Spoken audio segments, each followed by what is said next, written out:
And hometown product Augie Sanchez in a non-title featherweight bout scheduled for 10. A classic case of youth versus experience. Favorite Augie Sanchez out of Cheyenne High School here in Las Vegas. Is he rushing into too big of a fight after his loss to Prince Nassim Hamed? A wild one, an unexpected opportunity. Sanchez got in his licks, but ultimately he was carried out on a stretcher, victim of a powerful four-punch combination to the head in round 4. But he did drop Hamed, although ruled a slip. Interesting career. He fell short of the '96 Olympics thanks to Floyd Mayweather. Won his first 16, KO'd in the first by a journeyman. Fell out of favor with the local media, and then he won 10 straight until Hamed. And two-time world champion Luisito Espinosa won the WBA bantamweight belt in '89, but where he really flourished as WBC featherweight champ. 7 successful defenses. Career filled with ups and downs, revered in the Philippines, yet he's also been yesterday's news. Over 16 years in the ring. Many feel he's past his prime, but in his day, the Filipino version of Tommy Hearns, known as the Manila Hitman, but he has lost 2 of his last 3. All right, let's check the numbers as we go to the tail of the tape. As mentioned, big 10-year difference in age. Espinosa has the 2.5-inch height advantage. He also has a 4-inch edge in reach. At yesterday's weigh-in, both a shade over featherweight in what is a 128-pound catchweight bout. And at fight time, Espinosa 132, Sanchez 131. Key rules: no standing 8 count, no 3 knockdown rule. A fighter cannot be saved by the bell in any round. If an accidental headbutt occurs before the end of the 4th, it's a no contest. If it happens after the end of round 4, they go to the scorecards. So here at Texas Station in Las Vegas, getting ready for our co-feature, Luisito Espinosa versus Augie Sanchez. The formal introductions from our ring announcer, Jimmy Lennon Jr. Ladies and gentlemen, a very good evening to you, and we welcome you to the Texas Station Gambling Hall and Hotel in Las Vegas, Nevada, as we have a big night of action coming your way, and it's all brought to you by America Presents, Matchmaker Thomas Brown, and Showtime Championship Boxing in association with Station Casinos, the leading entertainment company in Las Vegas. At this time, ladies and gentlemen, we present a featherweight special attraction scheduled for 10 rounds of boxing. It is sanctioned by the Nevada State Athletic Commission. The chairman is Dr. Elias Ghanem. Physicians at ringside, we have Dr. James Game, Dr. Al Capana, and Dr. Jeff Davidson. Timekeepers at the bell also keeping count of the knockdowns. We have Al Bisick and James Cavan. Introducing to you our 3 judges scoring the bout, all from Las Vegas, Nevada: Bill Graham, Patricia Jarman Manning, and Dalby Shirley. Introducing the 3rd man to the ring, the referee in charge of this bout, Joe Cortez. All right, fans, here we go. Introducing to you first, on my right, he is fighting out of the blue corner, entering the ring wearing gold trunks with silver trim, fighting out of and representing his home of Las Vegas, Nevada.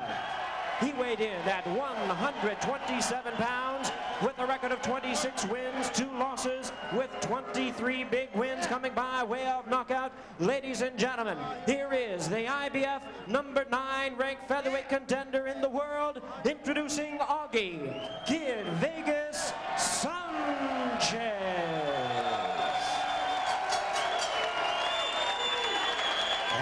His opponent across the ring on my left, ready to fight in the red corner in this 10-round attraction. He is wearing white trunks with gold trim, fighting out of Daly City, California, by way of Manila in the Philippines. He weighed in at 127.5 pounds with a record of 45 wins and 9 losses. He has 24 wins coming by way of knockout.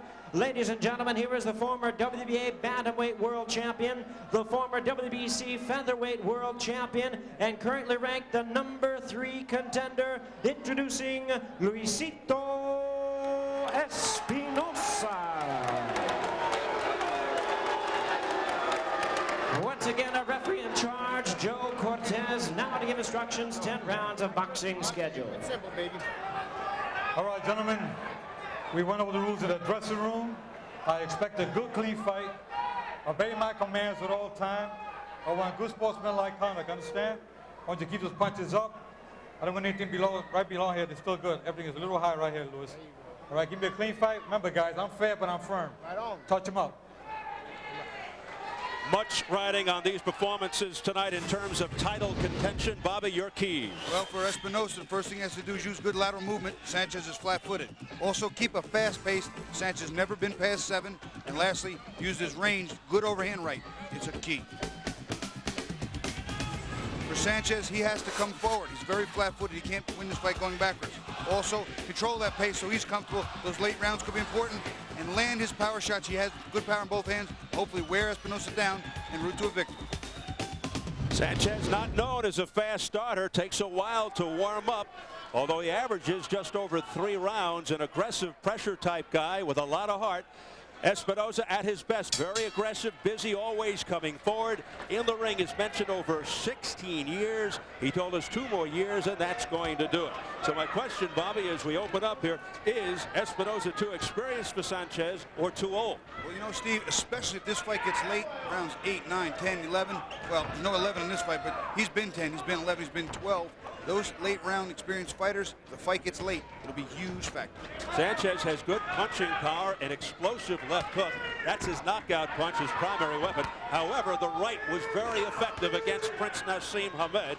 He has 8 first-round knockouts, but he's never been past round 7. So Espinosa said he'll fight a fast pace, make Sanchez work, keep him on his heels, that eventually he'll wear Sanchez down. Sanchez normally a flat-footed type fighter. Sanchez is very methodical, very slow to start, and he picks his spots. He doesn't go crazy. He likes to work his way in and feel what he needs to feel, as he puts it, get in the groove. And I'll tell you what, first fight back off the Hamed fight, he's taking on a legitimate threat in Espinosa, and I tip my hat to him. A lot of guys take walkovers just to get back in the winning column, get in their groove. He's taking a legitimate threat. Sanchez, like tonight's main event fighter, Roberto Garcia, not ducking tough opponents. Sanchez says the fact that he's never gone real deep into a fight is not a factor. He trains for 10 rounds. Yeah, as he said, it's not my fault that they didn't make it. Right. If he's going to knock people out, why not continue to do that? Well, he says he's not only fully recovered from the loss to Hamed in August, he says he's gained from it. It made him a better fighter, more disciplined. Time will tell. You know, it's how fighters come back from big-time losses, is gauging of the caliber, of their character, and of the caliber fighter that they can become. And sometimes it destroys fighters, and sometimes it does make them better. And particularly the dramatic way he left that fight on a stretcher, went to a hospital, and he was really hammered by Hamed in that 4th round. A terrific combination to the head that sent him sprawling. And Sanchez said he'll combat Espinosa's busy, aggressive style by staying in control and pressuring Espinosa. Espinosa averages close to 7 rounds per fight, but said if he feels his opponent can't hurt him, he'll go for the KO. 15 of his 24 knockouts are in 3 rounds or less. Right now, the best punch landed by Sanchez has been the overhand right, and the counter hook for Espinosa has been his weapon. Yeah, he feels his best strength is his counter punching, Espinosa. But by and large, he's an aggressive, busy fighter who likes to press the action, as you can see. Espinosa's got a nice, long, rangy body. You see, tall and sharp. He can lean and bang if you miss punches. You get great leverage on his counter punches. That's why he had been compared in Manila to Tommy Hearns, long and lean with raw power.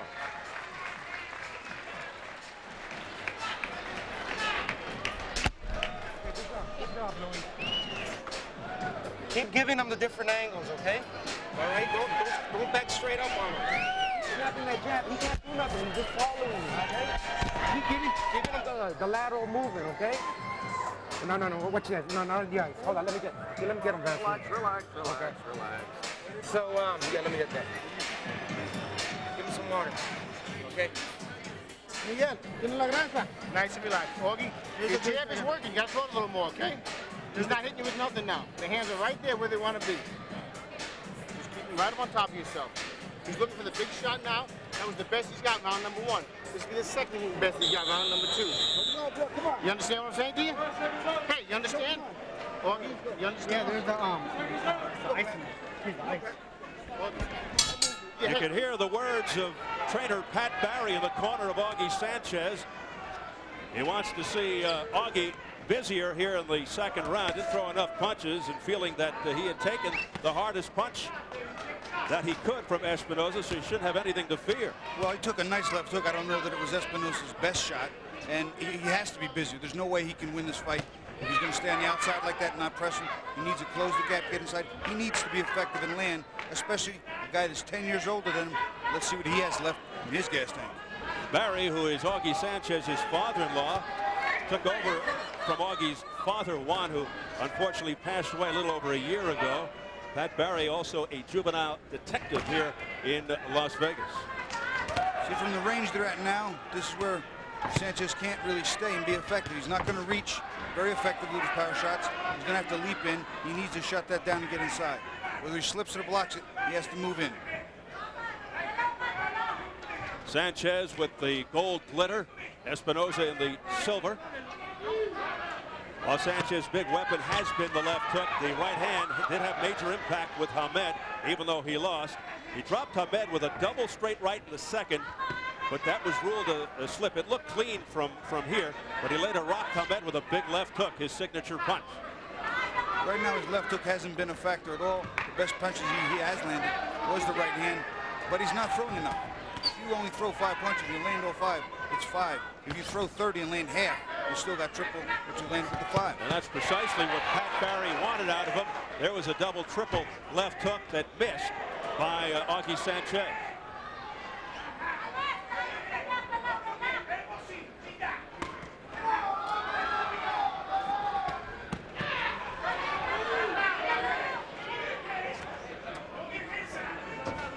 Slow pace here, nearing the end of round 2, less than a minute. I asked Sanchez what happened in his first loss in '98 after winning his first 16. He got knocked out in the first by a journeyman named Edgar Garcia. Sanchez simply said he got lazy and took Garcia for granted. And on top of that, he didn't see the punch that hit him. And sometimes when you don't see them, your mind doesn't have a chance to brace your body for the impact, and it's lights out. And then he reeled off 10 straight before the loss to Hamed, trying to bounce back from that loss here tonight against the veteran, 2-time world champion Luisito Espinosa. Good counter punching by Sanchez after the wild missing by Espinosa, who just walked into a right uppercut. It was a nice combination here by Sanchez, and all those punches had good power in them. So a good finish to round 2 for the Las Vegas native, Augie Sanchez.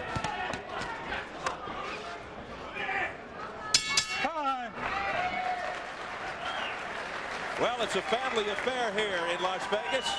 There is the wife of Augie Sanchez, Dawn, celebrating her 21st birthday today, and hopes that her husband provides her with a nifty birthday present with a W.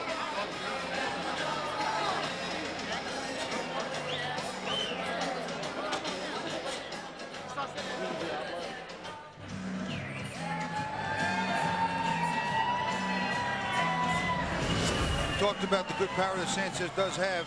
Here he closes in on Espinosa. He gets that gap shut down, makes a miss. That shot was grazing, but that right uppercut was very, very solid. Hook again, not real big, but he's slipping nice on the inside there, making Espinosa miss and making him pay, even more importantly. Espinosa won the WBA bantamweight belt in '89, a first-round knockout over Cowboy Galaxy. 2 successful defenses. Lost it to Israel Contreras in his home base of Manila. Didn't fight for a title again until '95 when he won the WBC featherweight crown over Manuel Medina with a decision. 7 successful title defenses, and then he lost the belt to Cesar Soto in a rematch. Come on, keep him up, keep him up. Veteran referee Joe Cortez telling Espinosa to keep him up.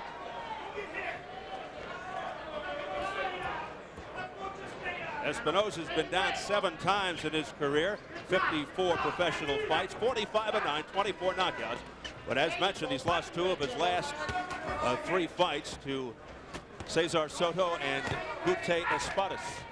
And he'll be the first one to tell you, he said, if I don't think that he can hurt me, meaning Sanchez, I'll go right at him to destroy him. And he's not doing that now, so he must have some respect for the power he's felt in the first couple of rounds. Sanchez, 23 of his 26 wins by knockout, so he does have some pop. Rated number 9 by the IBF at 126. Espinosa number 3 by the WBC. Still a bit of a chess match here. On the inside, obviously Sanchez has the advantage. On the outside, clearly the advantage goes to Espinosa. There's been a little in and a little out. Nice body shot, nice right hand. Sanchez rocked him well. All over Espinosa. Gorgeous combination to the head.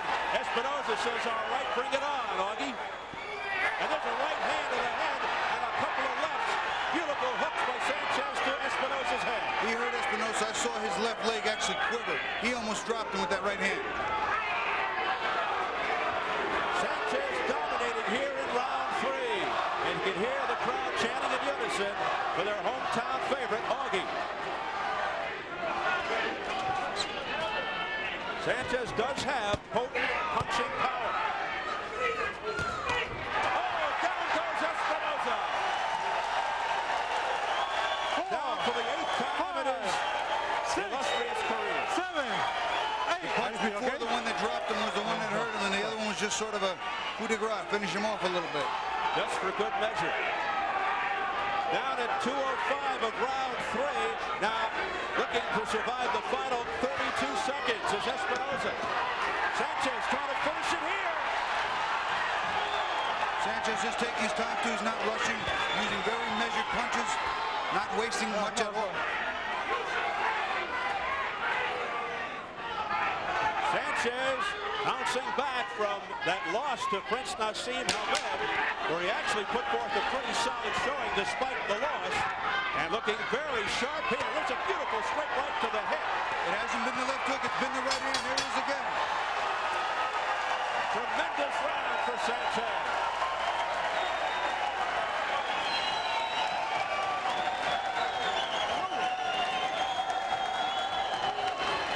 The wife of Luisito Espinosa, Marie Sherry, very concerned. Okay, Louis, how you feel here? Feeling good? You feel all right? Okay, guys, I'm here to protect you. I don't want you to start taking any unnecessary punishment. You start taking more punishment, I'm about to stop this fight. You understand? Okay, I'm here to protect you, buddy. Hey, Louis, you're getting too wide, man. Too wide. Get nice and tight. Keep your shots down the middle. Well, watch that right hand. Augie Sanchez throws it, hurts him. Now he goes to the body there, but there's a nice short right hand up top and a second one to the ear. And he comes back with another right hand. You see him hesitate. It's sort of a delayed effect, and that right hand sends him to the canvas. He had a nice right hand before that sequence that hurt him, but that one made him come. So now we begin round 4. Espinosa tasting the canvas in round 3. Sanchez doing a neat job of blocking a lot of those punches and also bobbing and weaving, being very elusive defensively, making Espinosa miss. The right hand is getting home time and time again. Lead right hands, jab right hands, overhand rights, counter rights. Augie's best weapon tonight is not his left hook. And as we mentioned earlier, against Hamed, even though he lost, his right hand was effective. Oh, gorgeous right uppercut on the jaw of Espinosa. That was a beautiful sequence with that right uppercut. He slipped the punch, stepped over, and brought the right hand up underneath. That's how you draw it up on the books. Textbook counter punch. That was beautiful. The right hand by Espinosa that got through, but it didn't seem to phase Sanchez that much.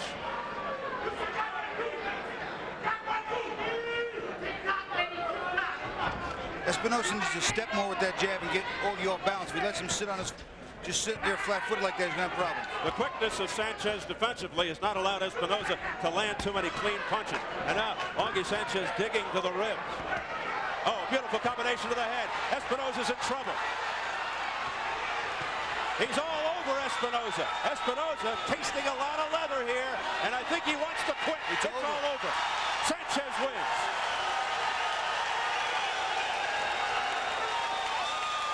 Don Sanchez can celebrate. A nice birthday present for Dawn.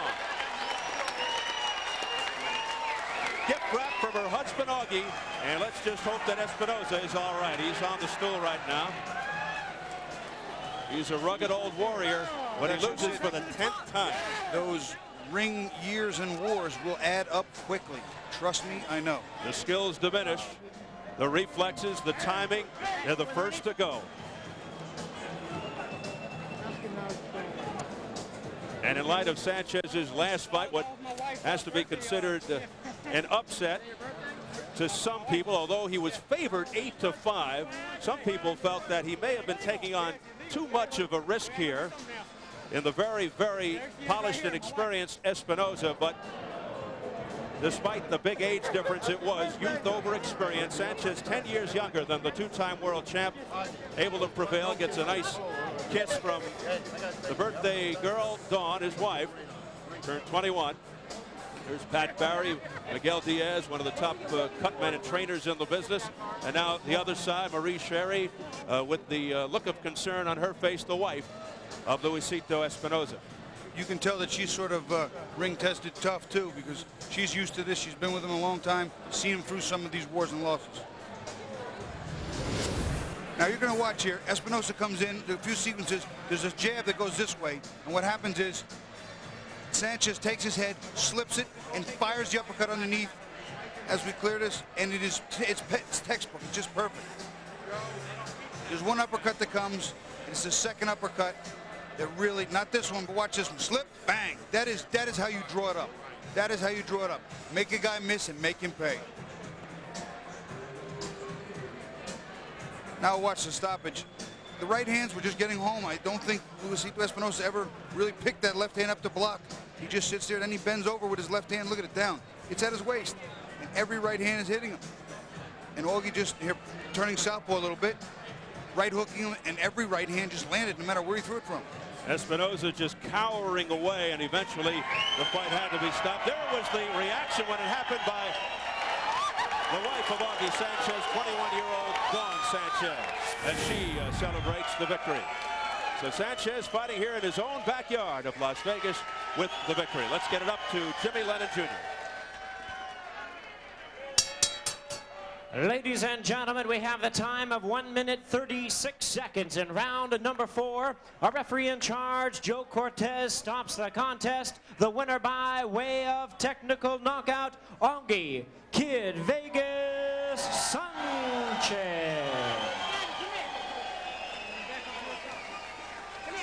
And a good job by Joe Cortez, the referee, to step in and protect the elder Luisito Espinosa. Good crowd on hand to help Augie's wife, Dawn, celebrate her birthday as Augie ups his record to 27-2 with 24 knockouts. Espinosa drops to 45-10. He's now lost 3 of his last 4 fights and has to really consider what to do in the near future. And Sanchez feels that a win over a quality guy like Espinosa will lead to another title shot. Coming up next, our main event. It's the WBA Super Featherweight Championship. Unbeaten Joel Casamayor versus former world champion Roberto Garcia. We go into the dressing room with the champion. Casamayor fled the dictatorship of Fidel Castro to help feed his family by sending money, also to seek a world title. Says he's not looking past the very game. Roberto Garcia, with major bucks and greatness looming, extremely dedicated under Joe Goosen after enjoying the party life of South Beach in Miami just after defecting, moved out to Van Nuys, California to train hard. Known for his blazing speed, but word is his power has improved immensely. Goosen says he'll put on a show tonight that people will not forget. We're set for post-fight reaction to Jim Gray in the ring. All right, thank you very much, Steve. Augie, first of all, you're holding your right hand. Did you hurt your hand there in the last sequence? Yeah, those uppercuts were catching them flush. And did you break it? No, I didn't break it. It just a little hurt, that's all. A lot of people thought that maybe Hamed took a lot out of you after the August 19th fight when you lost that fight. In fact, it shows tonight maybe you've learned something. What did you learn specifically from that fight? Not to be so nice inside the ring.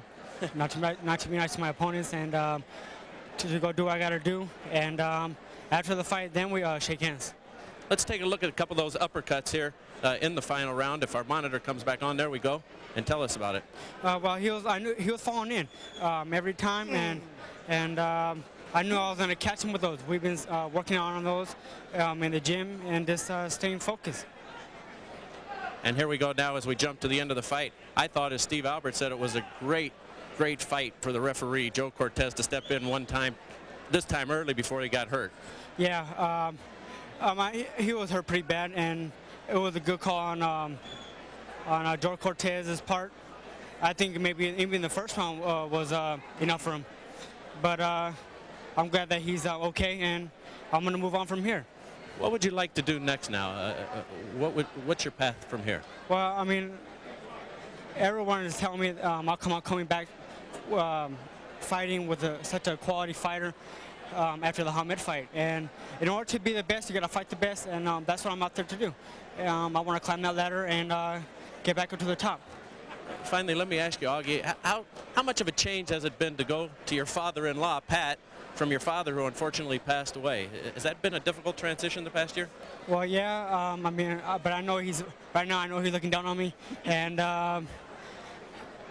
also my grandfather-in-law. He just passed away.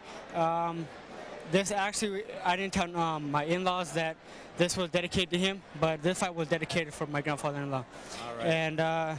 And your wife had a happy birthday, huh? Yeah, this is also my wife's birthday present, and we're going to celebrate. And I would also like to thank America Presents Dan Guzin for giving me this opportunity to take. It's rare that people thank Dan. Yeah, well, Just kidding. I got to take. We'd like to hear what's next. I got to get up to the top, and Dan Guzin is the man to take me up there. Dan, what is next? Hey, listen, Augie already said it best. He learned a lot in that last fight with Hamed, and we're going for a world title fight. That's what we're going for. I think he won a lot of fans out here in Las Vegas. He's the only hometown grown fighter out here in Las Vegas. They needed someone other than Elvis. All right, well, congratulations to you. Happy birthday to you, and let's send it back now to Steve Albert. All right, thank you very much, Jim Gray. Let's check the online scoring results from our opening bout. And there you see it, Augie Sanchez in control, 3-1, and the judges also seem to feel the same way. Bill Graham had it Sanchez 29-27, Patricia Jarman Manning the same, and the very same by Dalby Shirley, the three judges all from Las Vegas. If you took part in the online scoring, we thank you for your participation. The online voting will continue with the start.